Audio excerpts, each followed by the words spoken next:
mayor parte de las personas, quiero que usted vaya poco a poco conectado hacia la línea de lo que quiero enseñar en esta mañana. Y para poder que la palabra quede clavada en tu mente, en tu espíritu, usted tiene que obligarse ¿a qué? Porque el entendimiento es una determinación de la voluntad. Mientras usted no entienda que la fe se nutre cuando entiende, no cuando siente. Ponga mucho cuidado a esto. La religión basa su fe en lo que siente. La revelación de la palabra no basa la fe en sentir, sino en ¿qué?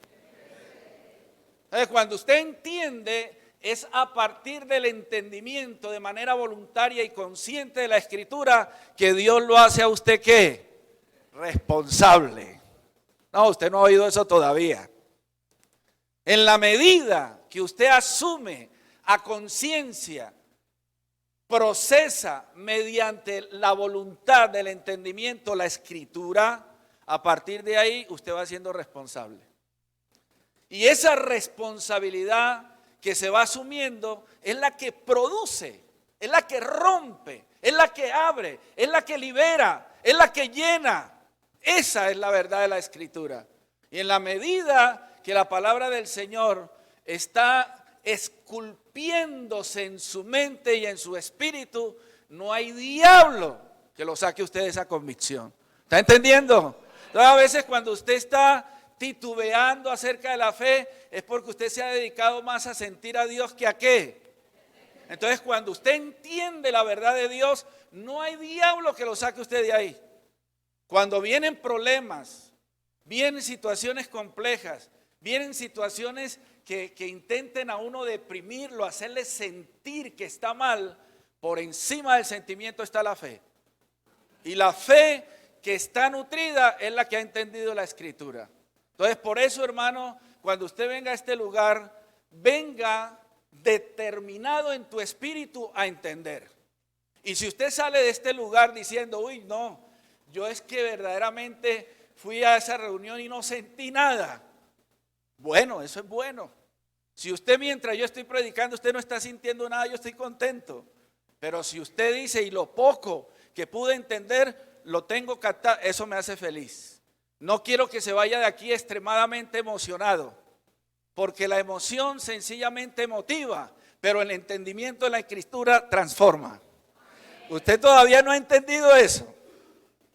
Acuérdese que un creyente motivado no es lo mismo que un creyente transformado.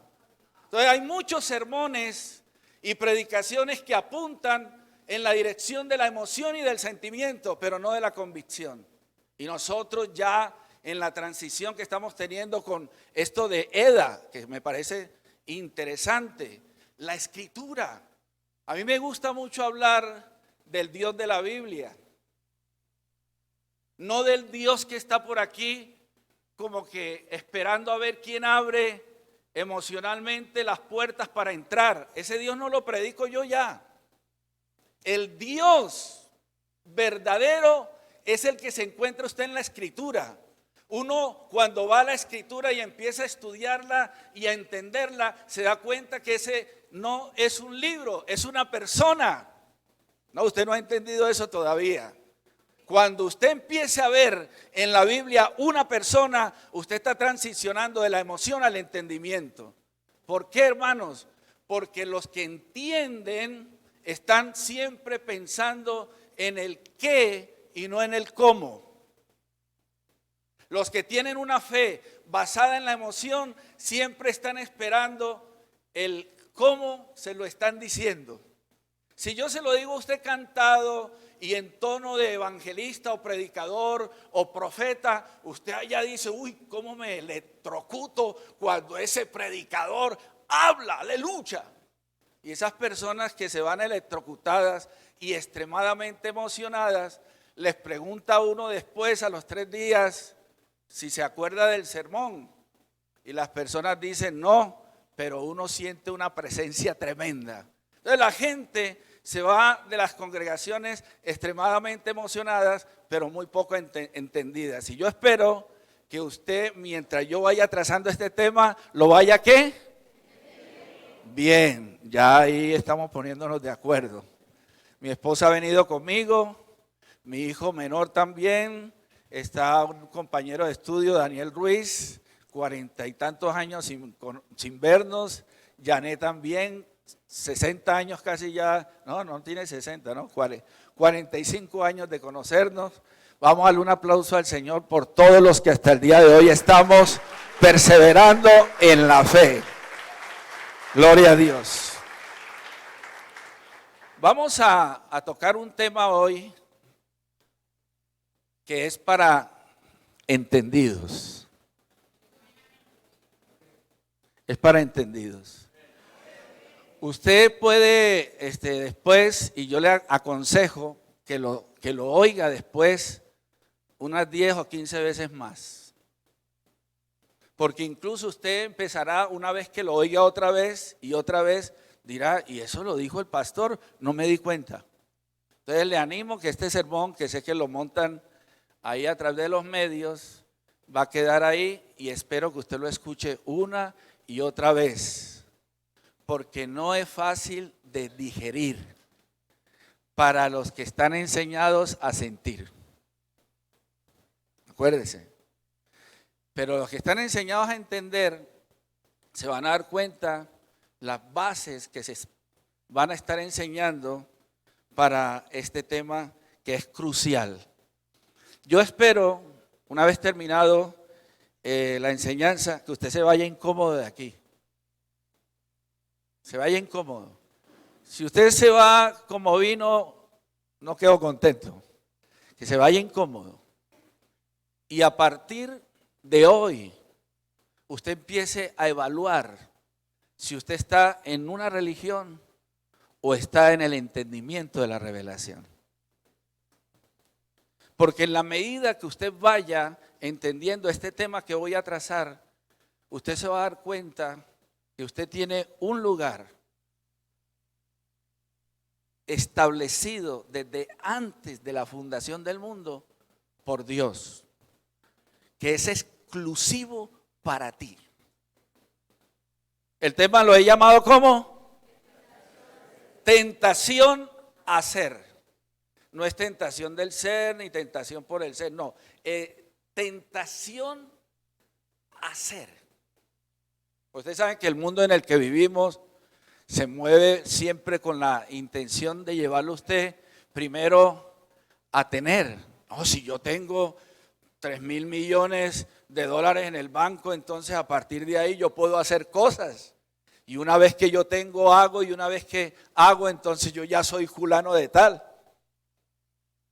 Entonces a partir de lo que el mundo establece allá afuera sobre el hacer, que usted empieza como a creerse que si usted tiene es porque puede con eso que tiene hacer, y una vez que usted hace, entonces ya usted es alguien.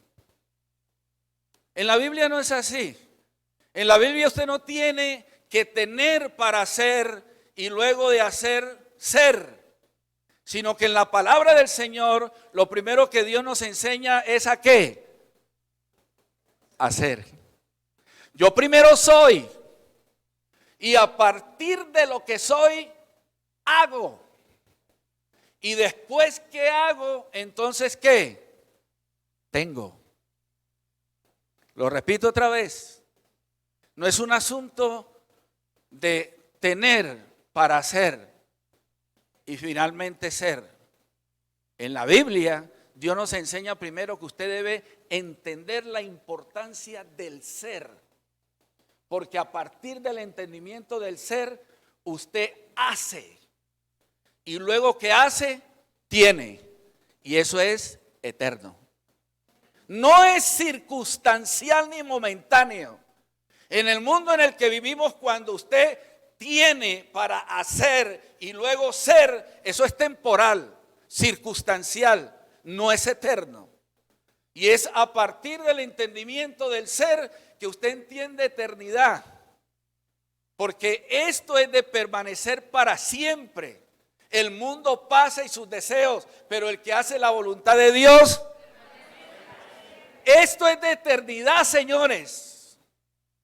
La frustración, la tristeza, el dolor, la angustia, la ansiedad y cualquier cantidad de estados emocionales es el resultado de tener una fe anclada en lo temporal. Nosotros, a partir del entendimiento del ser, empezamos a darnos cuenta que el plan y el propósito de Dios es asunto de ¿qué? De eternidad.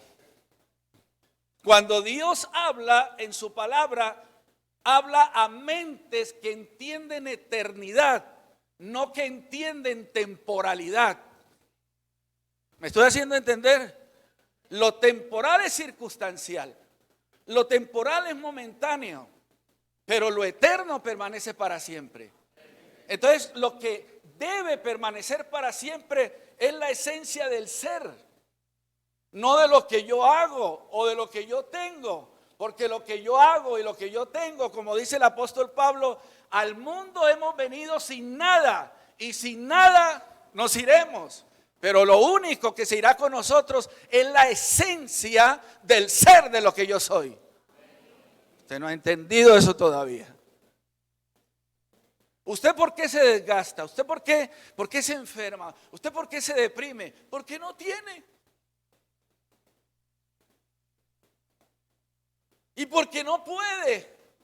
Porque esos son los cánones establecidos allá afuera en el mundo. Ah, es que usted tiene que tener. ¿Qué tiene? Nada. Entonces no eres nadie. En la Biblia no es así. Y es lo que pretendo enseñar. Por eso llamo a este tema la tentación a ser. Es mortal la tentación. Y vamos a ir trabajando esto un poco. Miremos lo siguiente.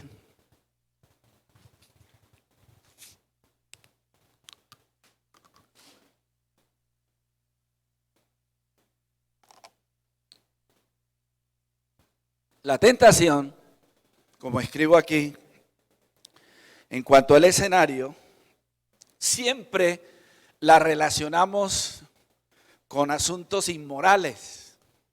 La religión nos ha enseñado eso. Oh, hermano, usted es tentado cuando usted se imagina en su mente una mujer y si está en un contexto de prostitución y todas esas cosas, usted es extremadamente tentado. Y siempre la tentación está relacionada con la posibilidad de hacer algo malo.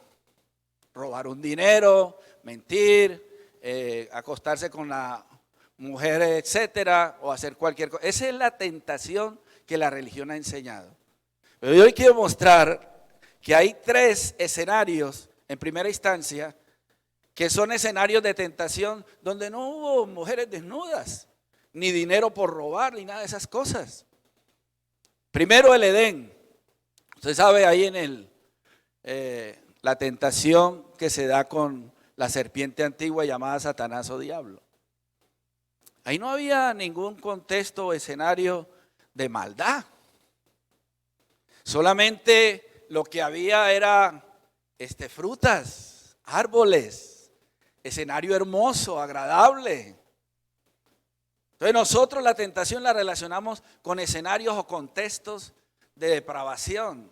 Pero no, ahí en el huerto del Edén no había tal cosa. Y sin embargo se habla de que vino el enemigo a tentar.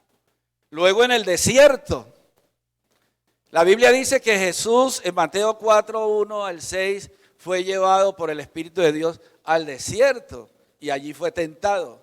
¿Me estoy haciendo entender? En el desierto, ¿qué había? Nada. Entonces, ¿por qué se habla de tentación en ese contexto? Y luego en el Getsemaní, la noche en que Jesús fue apresado, Jesús le dijo a sus discípulos, orad y velad para que ¿qué? No entréis en tentación. Y allá no había mujeres desnudas por ahí, dinero para robar o hacer otra tontería. Entonces la tentación a partir del entendimiento del escenario en el que la Biblia nos presenta, cambia el verdadero sentido de lo que es la tentación. Porque la tentación en el marco de un contexto de prostitución, de droga, de alcohol y de borrachera y todo eso, es la manera como la religión mueve a la gente a que sea sensible y se dé cuenta qué tan frágil es, qué tan dependiente es, y mantienen a la gente atada todo el tiempo con eso. Aquí lo que vamos a entender en el contexto del tema que traigo es que la tentación es un asunto que se da ¿dónde?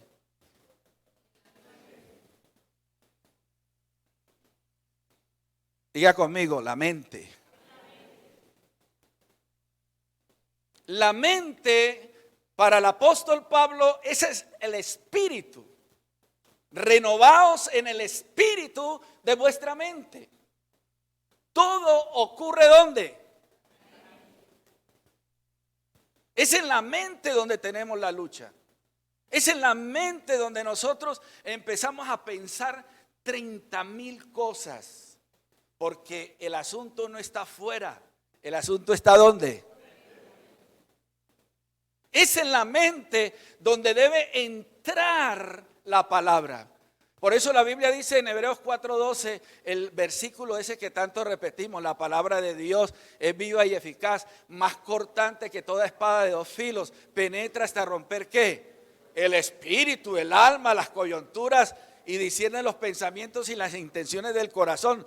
Todo ese proceso de rompimiento, que no es otra cosa que la circuncisión de corazón, es lo que nos hace a nosotros entender que la Escritura quiere viajar hacia el interior de nuestra vida.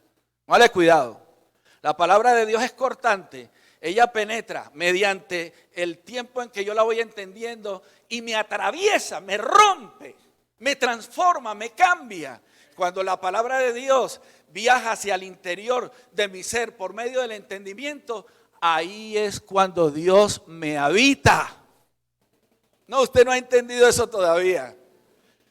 ¿Por qué? Porque uno tiene por la religión la idea de que Dios me va a poseer. Yo estoy aquí cantando, lléname, lléname, Señor. Entonces uno, aleluya, Dios como que se le va a meter a uno por las orejas, por los ojos, por dónde. No, hermanos. Ese Dios que supuestamente está aquí en el aire no es sino el Dios de la religión. No intente capturar a Dios en el ambiente. Empiece a ver a Dios en la Escritura. Ah, no les gustó. Por eso el pastor Ángel está haciendo lo de Eda. Va a tener que cobrar aquí derechos de... Es la única manera a la luz de la Biblia para que usted entienda cómo Dios te habita. Dios te habita. Por eso Pablo dice, la palabra de Dios more en abundancia en vosotros. Por eso la Biblia enseña claramente que Él es el Logos.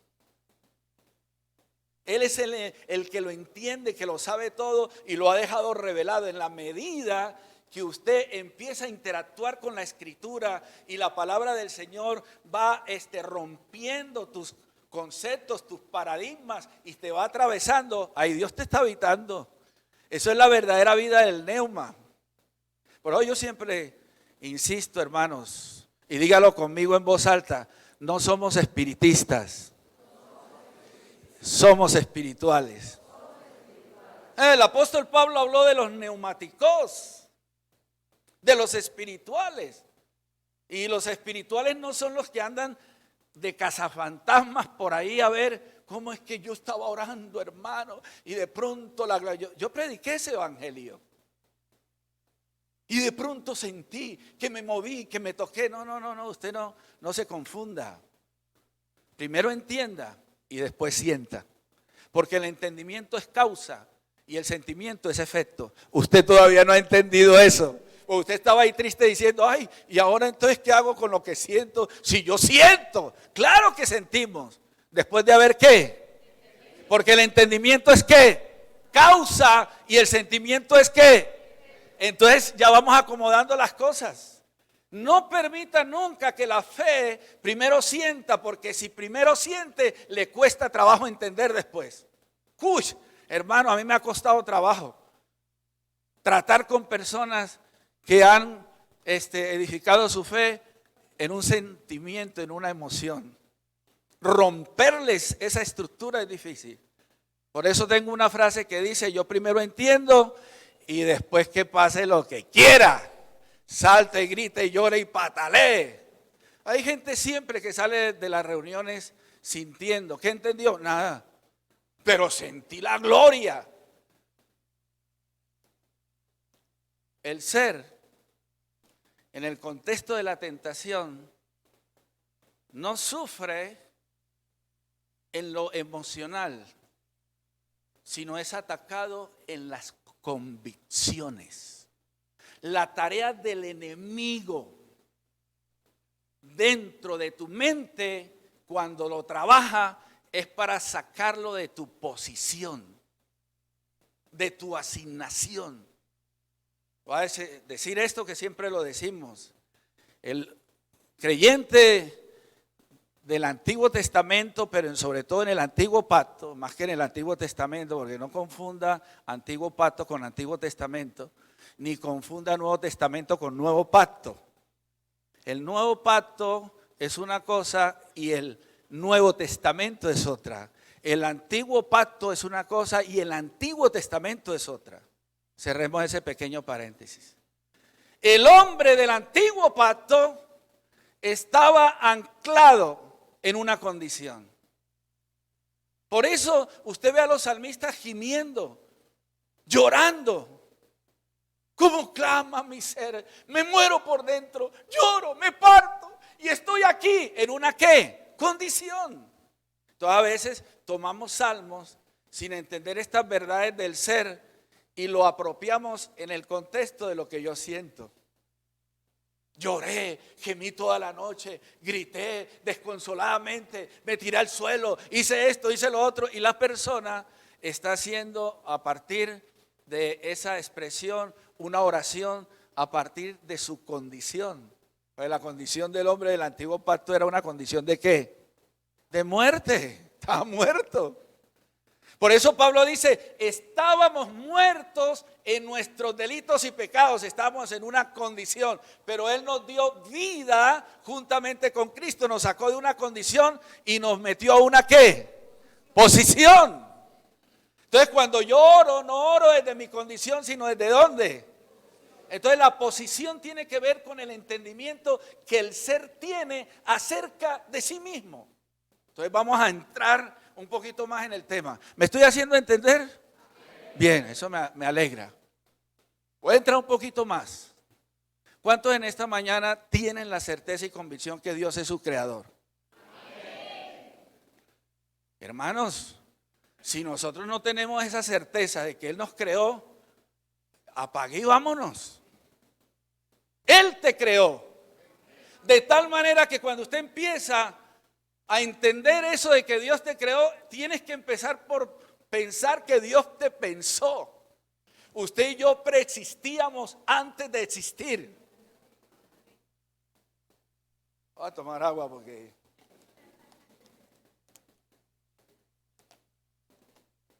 preexistir tiene fundamento bíblico. Dios a los que antes conoció, a estos, Dios no va a predestinar algo o a alguien si primero no. Entonces nosotros fuimos conocidos en el pensamiento de Dios. Nosotros somos el resultado del pensamiento de Dios y no el resultado del placer de la noche que tuvieron nuestros padres.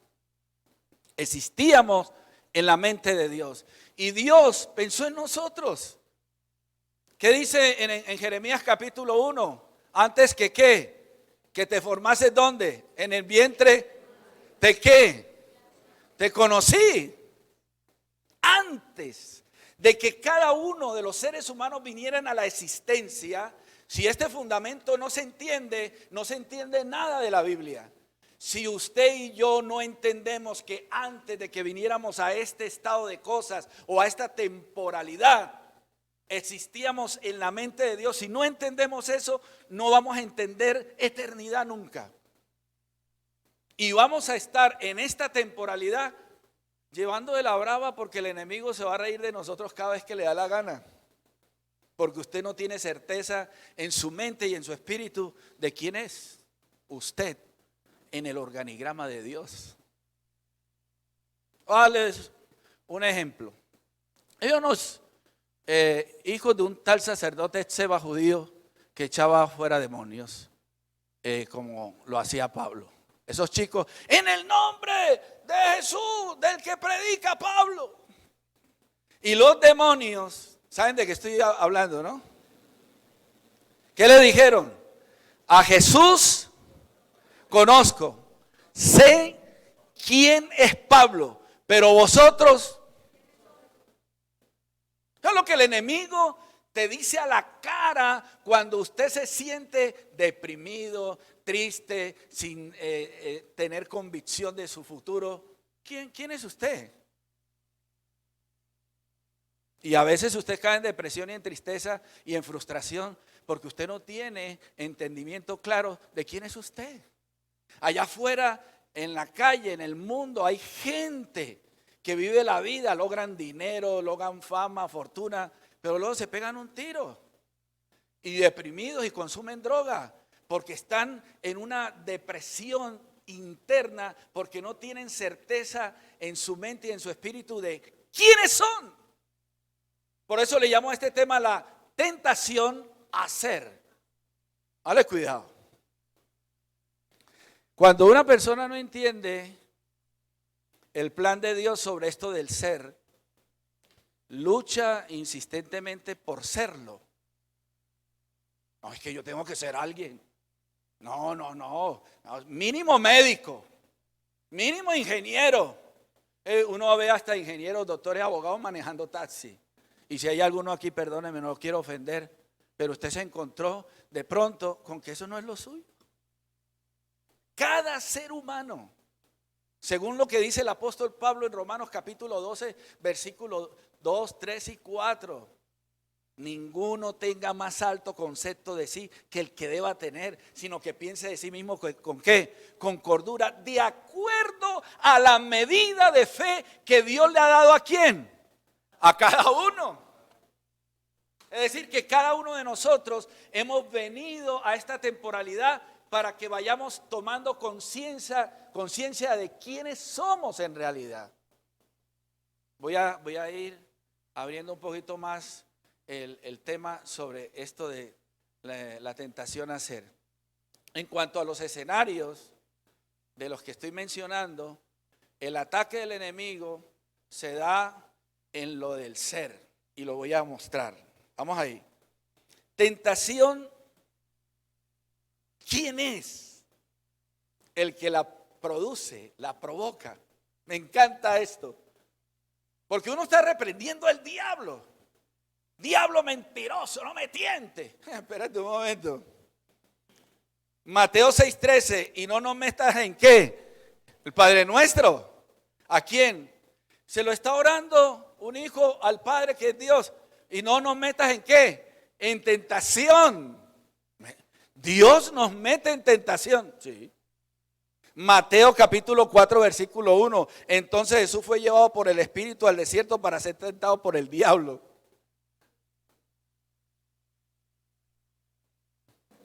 Aló.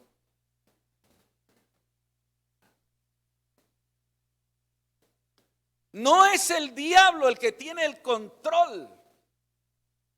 No es el que determina. No es el que me lleva a mí a escenarios donde a él le complace y le place. Esto es asunto de Dios. En ese escenario de la tentación es que Dios usa el diablo porque el diablo es instrumento de Dios. Ah, ¿no le gustó eso? El diablo no se da cuenta, pero el instrumento clave de Dios es el mismo diablo. ¿Para qué? Para que los que venimos a esta temporalidad, mediante escenarios verdaderamente complejos y de luchas internas en la mente, empecemos a tomar conciencia del papel que nos corresponde en el organigrama de Dios. Por eso el apóstol Pablo, cuando habla de la iglesia y del cuerpo, y que el cuerpo tiene muchos miembros y cada uno en particular, cuando Dios trata con el ser humano, no trata con el montón de gente. Cuando Jesús vino, se le sentó a la mujer samaritana al lado y al ciego Bartimeo, y fue allá donde Zaqueo, y fue allá donde el endemoniado Gadareno, porque al Señor le interesa el individuo. Cada uno de nosotros somos el resultado del pensamiento de Dios. Y mírese al espejo y diga: uy, pero es que realmente Dios entonces se equivocó conmigo. Hermano, si hay alguien que a mí me ha ministrado mucho, es este Nick Vujicic, se menciona así, uno que nació sin brazos y sin piernas. Se tira a la piscina, se sumerge, sale, y tiene su esposa y como no sé, 40 hijos tendrá ya. Pero es el hombre más feliz del mundo, abraza a todo el mundo sin tener brazos. Y va y camina por todo el mundo predicando el evangelio sin tener piernas. Porque el asunto está ¿dónde? Usted muere aquí y la tentación tiene el plan y el propósito en que usted se dé cuenta si usted está vencido o usted está en victoria. La tentación, la palabra original en griego, me meto con el griego ya, eso se va largo. Pero esto tiene que ver con prueba. Dios siempre está probando.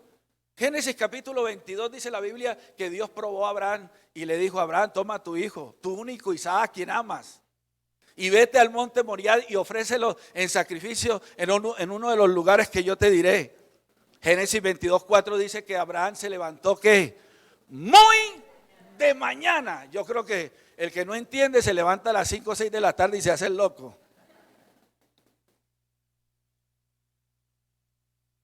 En la mente, en el espíritu, en el corazón, o como yo llamo el hombre interior, basado en lo que Pablo dice, el hombre del neuma, el hombre del espíritu, es el que tiene que crecer, porque en la medida que entiende se eterniza, se clava, se ancla en la medida que va entendiendo en la posición que Dios le ha dado.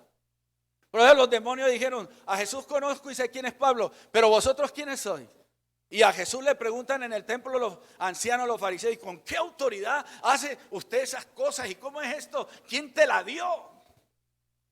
Eso es ganado en el escenario en donde Dios lo somete a uno a prueba. Aleluya. Por eso es que cuando uno es, en cuanto a esto de entender el ser, es probado en medio del fuego cruzado, porque uno aquí sentado tiene fe, consagrado, pero en realidad lo que usted se ve es allá afuera, en el campo de batalla. Esa historia de David y Goliat la saben todos. Es lo que hay dentro, en el ser, que el ser enfrenta, confronta, determina, se establece. Una de las cosas que le enseño yo a la gente que llega por España, todo el mundo pues va, viaja a un sitio al otro. Yo estamos en España ya casi 25 años. Hermano, a mí si el Señor no me hubiera llevado y yo he entendido que Dios me quiere allá, yo hace rato me hubiera venido. Estoy en uno de los lugares donde más poder diabólico hay. Hay más de 50,000 satanistas declarados abiertamente. Se le ofrece culto a Satanás. El pastor satánico estuvo en la puerta del local nuestro cuando yo empecé la obra. Y me dijo: sabemos quién es usted y a qué ha venido. Y no vamos a parar hasta que no lo veamos salir de este lugar. Yo le dije: si yo salgo de aquí algún día y ustedes logran su cometido, el Dios al cual sirvo no es Dios. Yo no estoy diciendo palabras infladas. Dios me envió y me estableció. Y los que tienen que irse de ahí son los demonios. No, pastor, que ore por mí porque la vecina como que invoca a Satanás y como que es hechicera. La que tiene que tener miedo es ella. Por favor. No, que es que el jefe me la tiene montada en la empresa. No, usted es el que se la tiene que montar al jefe. Por favor. Y yo no estoy hablando de ir a pelear. Hay, como dice el apóstol Pablo, las armas de nuestra milicia no son carnales, son poderosas en Dios para la destrucción de fortalezas. Bueno, si le va a dar un aplauso al Señor, hágalo.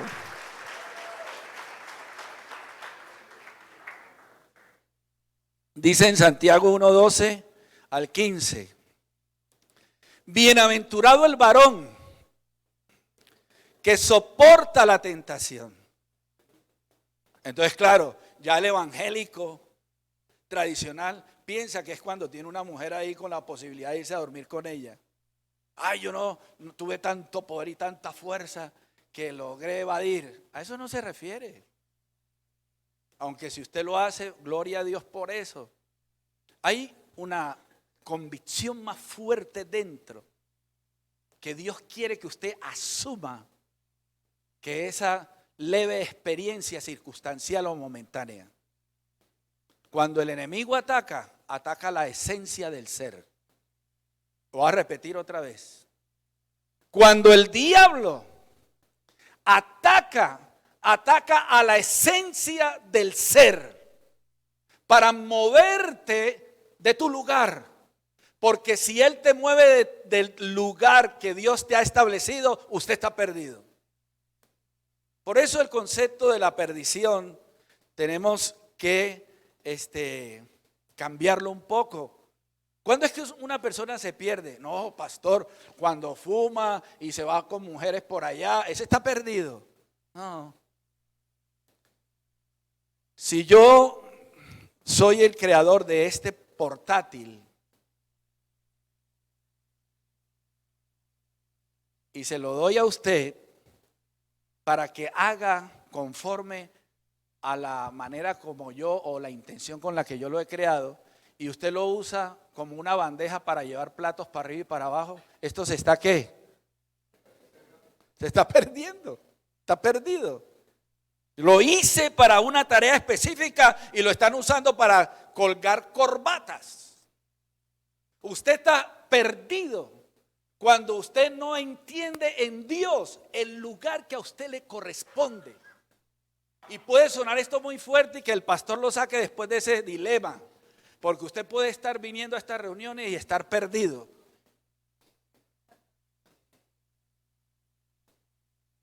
Usted está ahí solamente para ponerle un paño de agua tibia a un cáncer.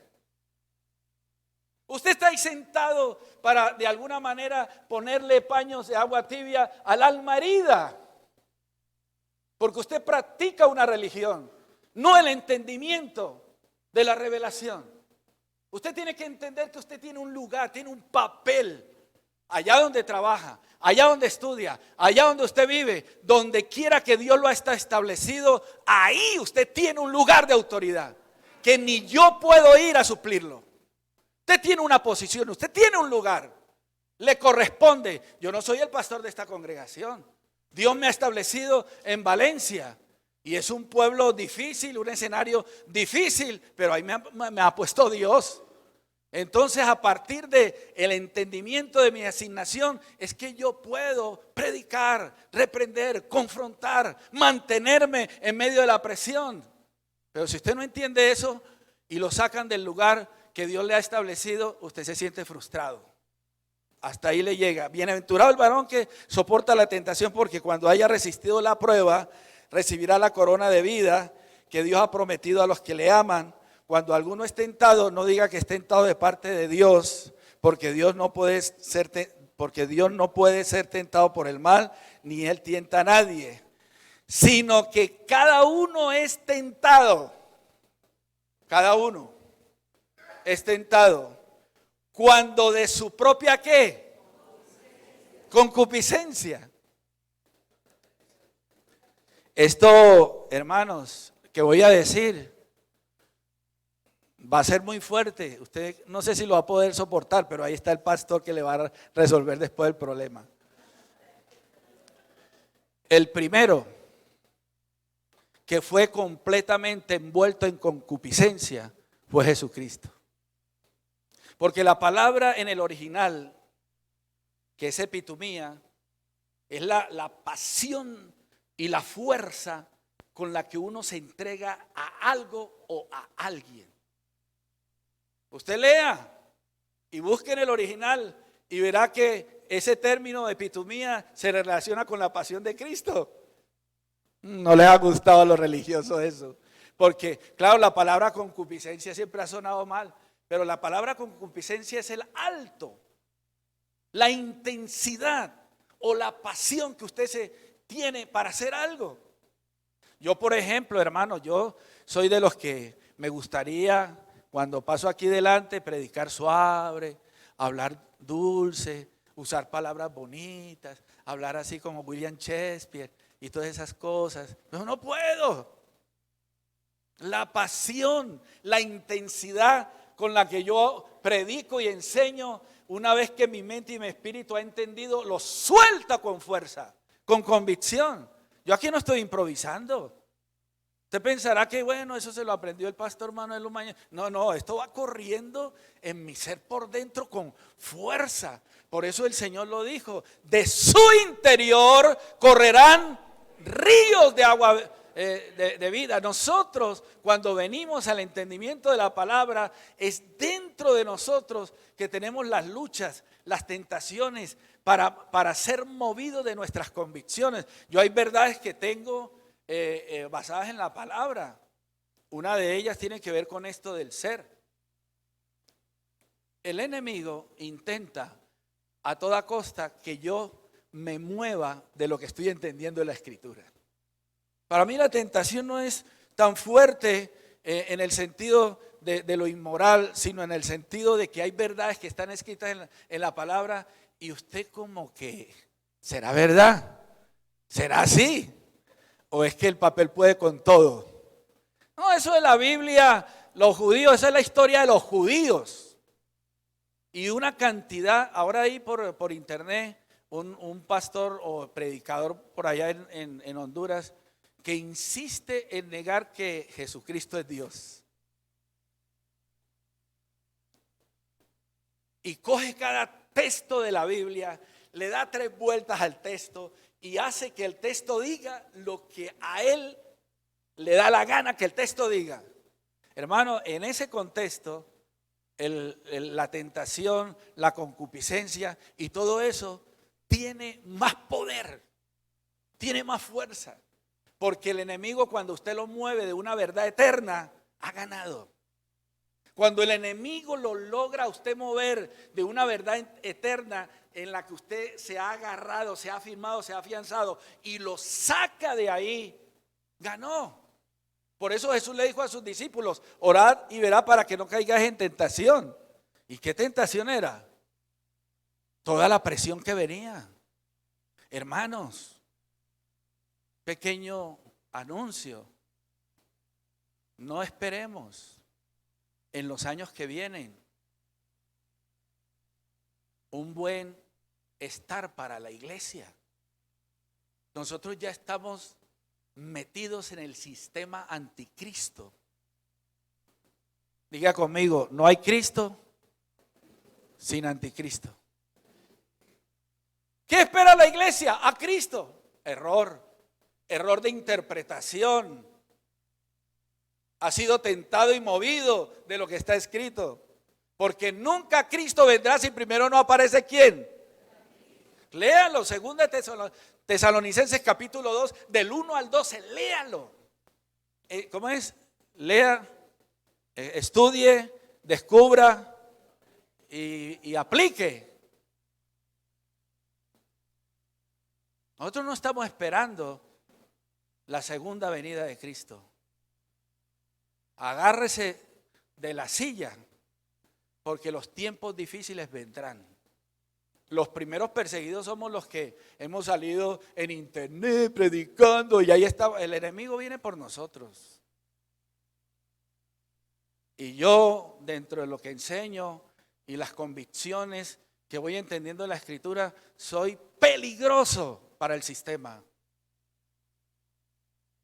Cuando usted entiende una verdad eterna, usted es un instrumento que se opone frontalmente al enemigo y él lo quiere sacar de tus convicciones. No piense que la tentación, vuelvo y le digo, es un estado ahí emocional que si siento o no siento. No, hay verdades más profundas que el enemigo quiere tergiversar en su mente y que no entren a tu mente, porque el diablo lo sabe. Una palabra de Dios entendida, una palabra eterna entendida en nuestra mente es un arma poderosa para vencerle. Ya voy a avanzar. ¿Hasta qué horas tengo? Es que apenas estoy empezando. ¿Hasta qué hora? Yo sé que usted está empezando, esperando la Santa Cena y ahí se van a consagrar y todo eso. Pero ¿hasta qué horas, pastor? Dígamelo, porque yo estoy aquí. ¿Las qué? Bien. Apenas estoy empezando el sermón, la verdad. Tentación al ser. Tentación ser. Póngale cuidado. Yo como vengo aquí cada 3 o 4 años, así que ustedes me deben una cantidad de horas.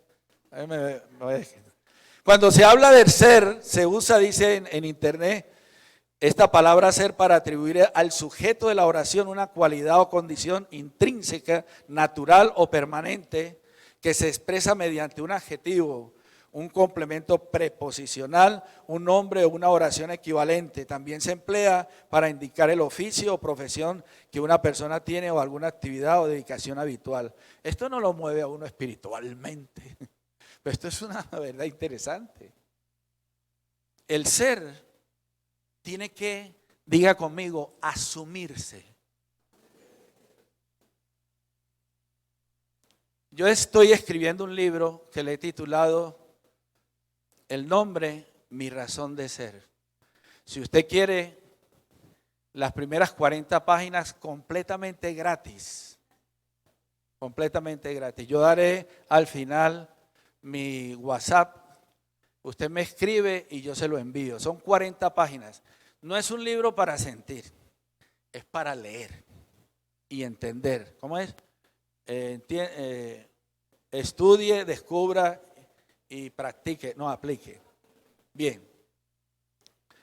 Ahí en ese libro, estoy enseñando sobre el ser, lo que Dios establece mediante el nombre. Usted va a encontrar que hay mucha gente predicando acerca del tema de si se dice Yeshua o no se dice Yeshua, si se dice Yeshua Hamashia o no se dice Yeshua Hamashia, o si se dice Elohim o si se dice Yahweh o Yehuá o cómo se dice. Y si usted ora diciéndolo como se dice en hebreo, Dios se mueve de los cielos porque usted lo dijo como tenía que ser. Mentira del diablo.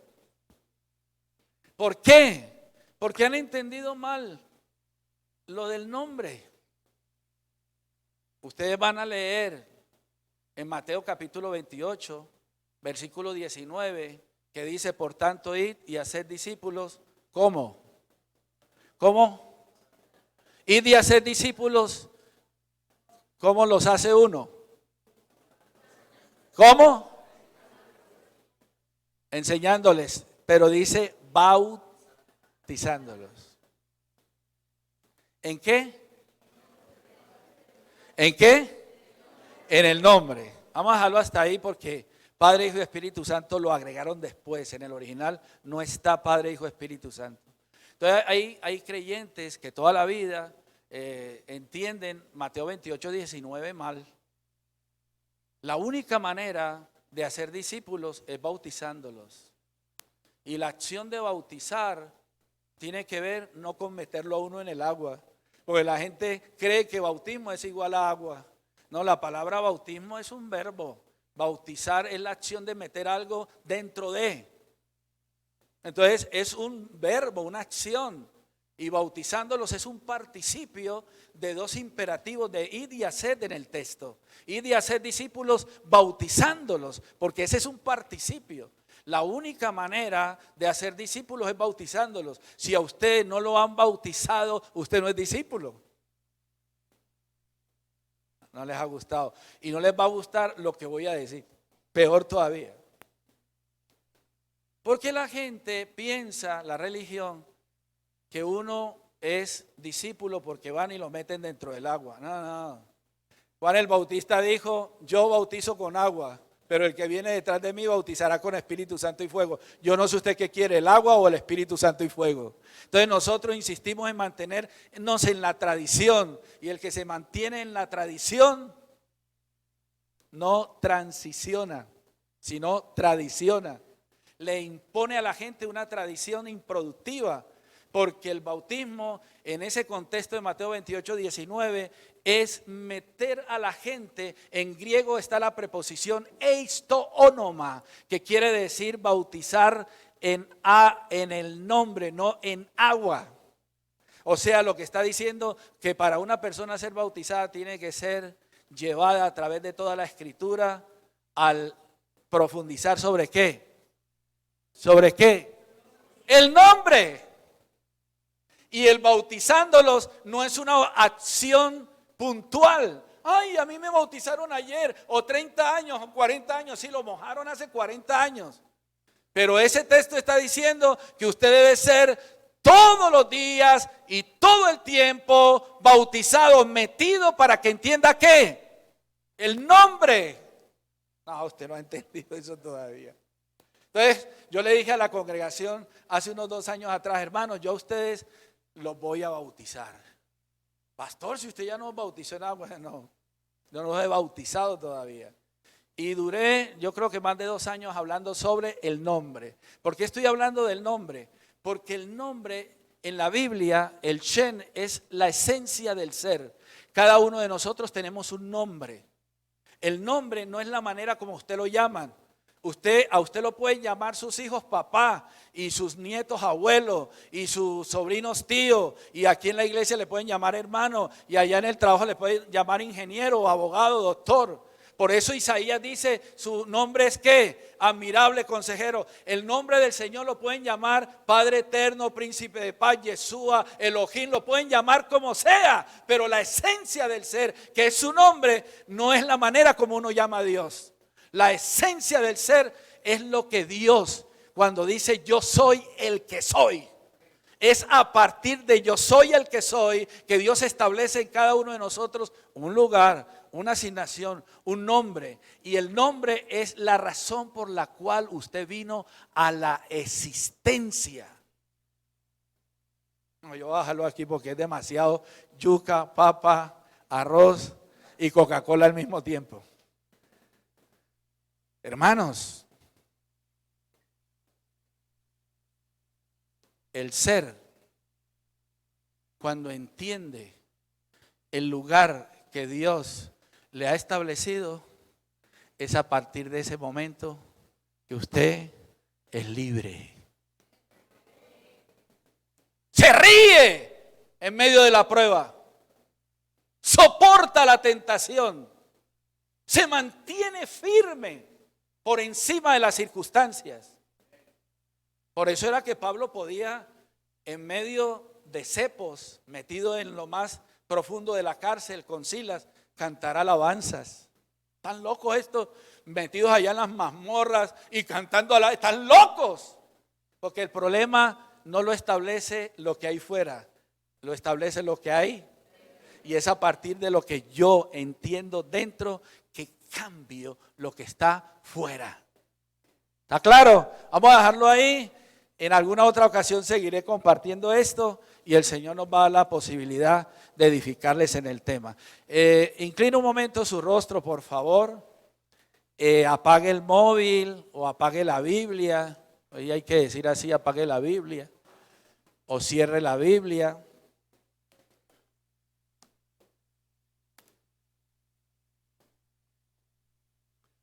Y con su cabeza inclinada, por favor, regáleme 1 minuto, 2 minutos. Incline su rostro, no mira a nadie.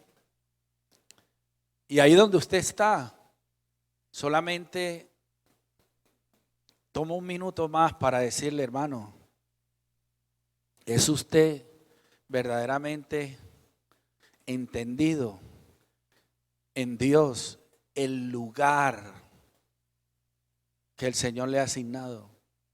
La razón por la cual usted ha venido a la existencia. Ahí donde usted está, yo no le voy a decir que levante su mano ni que pase aquí delante, sino solamente haga una oración al Señor diciéndole: Dios, hoy mi mente, mi corazón, mi vida, la presento delante de ti para que tu Espíritu Santo la transforme por medio del entendimiento de la palabra. Que mi corazón, que mi mente, que mi espíritu se nutran de lo escrito. Y a partir del entendimiento de lo escrito pueda entender el lugar que me corresponde. En el nombre de Jesús oramos, damos gracias. Amén y amén. Bendiciones, hermanos. Gracias por la paciencia.